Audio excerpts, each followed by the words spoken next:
Avant d'aborder la notion de relation, on va revenir sur quelques généralités. On va commencer par les couples. Alors les couples, c'est la donnée de deux éléments dans un ensemble. Attention, c'est quelque chose qui est important, c'est dans un certain ordre. Si vous avez le couple 2-3 et le couple 3-2, ce sont différents. Ça, c'est quelque chose que vous connaissez puisque c'est ce qu'on utilise pour les coordonnées des points. Et vous savez très bien que deux points comme ça, si vous inversez l'abscisse et l'ordonnée, ça ne place pas le point au même endroit. Bien évidemment, à ce moment, si on veut dire que deux couples sont égaux, il faut que la première coordonnée, que les deux premières coordonnées soient égales et que les deux deuxièmes coordonnées soient égales également. On va revenir maintenant sur la notion de produit cartésien de deux ensembles. C'est une notion qui est essentielle en mathématiques, vous la développerez en spécialité. On prend donc E et F qui sont deux ensembles, et si on prend le produit cartésien donc de ces deux ensembles, on le note comme ça avec une multiplication, mais en fait ça se lit E croix F, c'est pas E multiplié par F, c'est vraiment E croix F. Et c'est quoi? C'est l'ensemble des couples, tel que le premier élément on le prend dans l'ensemble E, et le deuxième élément on le prend dans l'ensemble F. Donc dans l'écriture E croix F, il y a un ordre qui est induit dedans, contrairement à la multiplication au classique que vous connaissez où il n'y a pas d'ordre induit.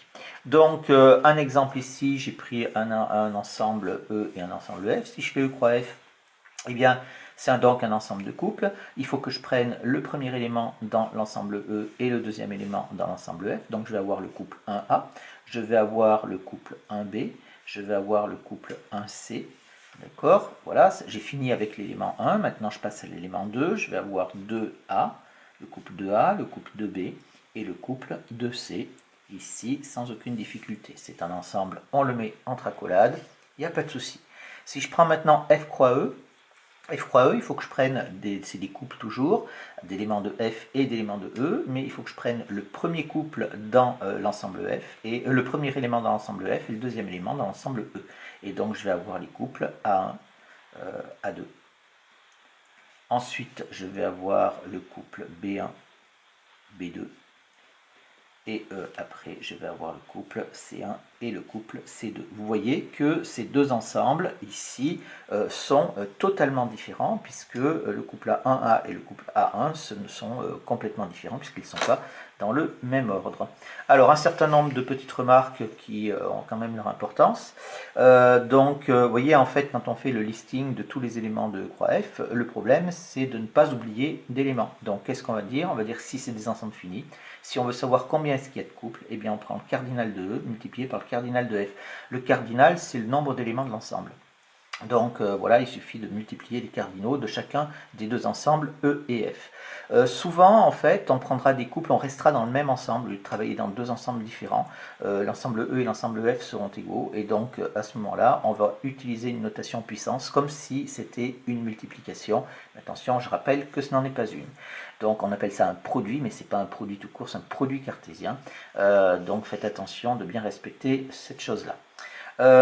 Ensuite, ça c'est très important, c'est pour simplifier les écritures. Si on veut prendre deux éléments quelconques dans un ensemble E, on a deux possibilités. Normalement, on devrait l'écrire comme ça, c'est-à-dire pour tout couple XY appartenant à E au carré, c'est-à-dire qu'on prend deux éléments quelconques dans E. Et on pourra l'écrire comme ça, quel que soit x, y appartenant à E, c'est-à-dire qu'en fait, on regroupe en une seule écriture, quel que soit x appartenant à E, quel que soit y appartenant à E. Donc on regroupe en un seul quel que soit. Et enfin, ça c'est très important, c'est ce qu'on a dit, c'est que E croix F est différent de F croix E. Alors, il va y avoir des propriétés ici très importantes du produit cartésien. Donc, on y va, il nous faut 4 ensembles. Et on commence. On veut savoir dans quel cas est-ce qu'on va avoir l'ensemble vide pour E croix F. Eh bien, ici, on comprend très bien que si on ne veut pas d'ensemble vide, ça veut dire qu'il ne faut pas qu'il y ait d'éléments dans E, ou alors pas d'éléments dans F. Donc, ici, ça nous fait donc E est égal à l'ensemble vide, ou alors F est égal à l'ensemble vide, ici. Donc, voilà, ça c'est quelque chose qui est évident, il n'y a pas de souci. Ensuite, ici on veut savoir, donc on a dit que en général E croix F était différent de F croix E. Donc, dans quel cas est-ce qu'on a l'égalité? Ben, il y a quand même certains cas. Donc, c'est équivalent, bien sûr. C'est évident, c'est-à-dire si E est égal à F. Déjà, ça, c'est la première chose. Mais il n'y a pas que ça. Eh bien, il faut prendre le cas d'au-dessus, c'est-à-dire où E est égal à l'ensemble vide, ou F est égal à l'ensemble vide. Puisque dans ces cas-là, s'il y a un des deux ensembles qui est vide, alors E croix F et F croix E, ça sera l'ensemble vide aussi, et donc on aura bien la commutativité. Ensuite, j'ai ici cette propriété ici, E croix F union E croix G. Alors vous voyez que vous avez le E qui est à gauche tout le temps, donc ici on prend les couples dont le premier élément est dans E et le deuxième dans F, et là le premier élément dans E et le deuxième dans G. Donc au final, qu'est-ce qu'on fait? On prend les couples dont le premier élément est dans E, pardon, et le deuxième, il est quoi? Eh bien, il est soit dans F ou dans G. Et donc ici, on obtient cette chose-là. Même chose pour la quatrième, cette fois-ci E croix F union G croix F, donc je prends des couples qui ont le premier élément dans E, le deuxième dans F, et les couples qui ont le premier élément dans G et le deuxième dans F. Donc ici, on va avoir le croix F ici, et qu'est-ce que je vais avoir? Ça c'est pour le deuxième élément, puisqu'ils sont dans F obligatoirement, et dans le premier, eh bien, je vais avoir soit dans E, soit dans G, c'est-à-dire E union G. Ici, c'est quelque chose, c'est la distributivité qu'on a ici. Hein. C'est la distributivité classique que vous connaissez. Alors, ça va être la distributivité du croix sur le OU. Ensuite, la cinquième propriété, on prend E croix F inter G croix H. Alors ça, c'est les couples dont le premier élément E croix F, donc le premier élément est dans E et le deuxième est dans F. La G croix H, c'est le premier élément est dans G et le deuxième élément est dans H. Donc, si on veut avoir l'intersection, c'est-à-dire les couples qui appartiennent aux deux ensembles, alors qu'est-ce qu'on va avoir en premier élément? Eh bien, ici, j'ai les éléments de E et les éléments de G, donc il faut que je prenne les éléments communs à E et à G. Donc, je vais prendre ici E inter G, ça veut dire que les couples vont avoir leur premier élément dans E et dans G à la fois. Et croix pour le deuxième élément, eh bien c'est pareil, je vais avoir donc F inter H. Ici, pas de souci, c'est une propriété. Alors après, on peut se demander, bien évidemment, cette cinquième propriété là, elle est vraie avec l'intersection, et on pourrait dire, ben, ça pourrait éventuellement marcher avec la réunion. Eh bien non, ça ne va pas marcher. Il y a des fois où ça peut fonctionner, mais en règle générale, il se peut que ça ne marche pas. Alors on va le voir sur un exemple, hein, uniquement un contre-exemple pour montrer que ça ne fonctionne pas.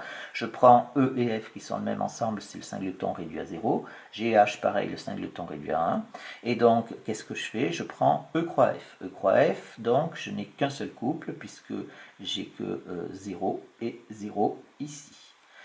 Donc, je n'ai pas plus que ça puisque dans E, j'ai qu'un seul élément et dans F, j'ai qu'un seul élément. G croix H, c'est pareil. Je vais avoir un seul couple, le couple 1, 1. Et donc, si je fais E croix F union G croix H, j'ai donc deux couples. J'ai mon couple 0, 0 et j'ai mon couple 1, 1 ici. Donc voilà pour ça. Maintenant, si je prends E union G, donc E union G, cette fois-ci, je vais avoir deux éléments, je vais avoir 0 et 1, donc je prends les éléments qui sont dans E ou dans G. Pour F union H, c'est la même chose, je vais avoir aussi 0, 1.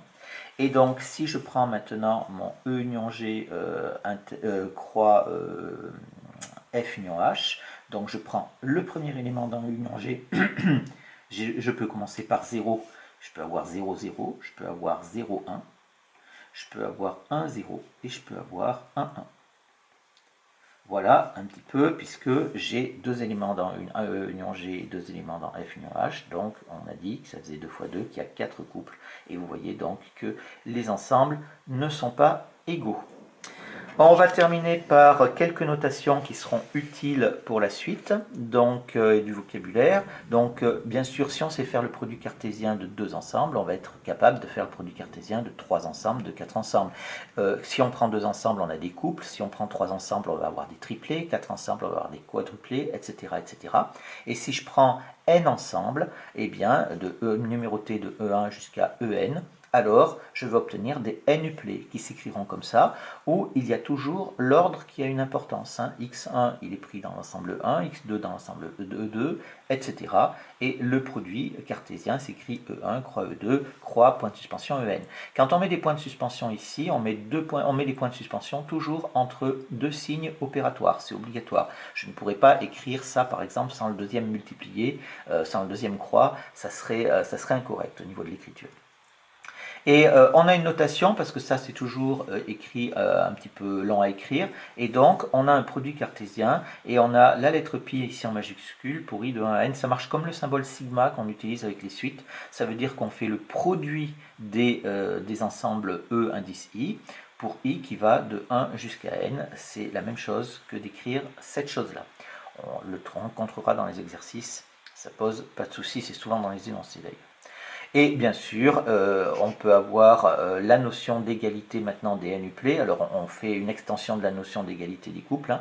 Donc qu'est-ce que ça veut dire que deux n-uplets sont égaux? Eh bien ça veut dire que le premier élément est égal, de l'un est égal au premier élément de l'autre, le deuxième est égal au deuxième, le troisième est égal au troisième, etc. Donc ça s'écrit comme ça, quel que soit i appartenant à un point n. Alors point n, ça c'est une notation pour les intervalles de n. Il n'y en a pas réellement d'officiel, il en existe plusieurs. Moi j'ai l'habitude d'utiliser celle-là, mais voilà, vous pouvez en rencontrer d'autres, il faudra bien regarder ce qui est dit dans l'énoncé.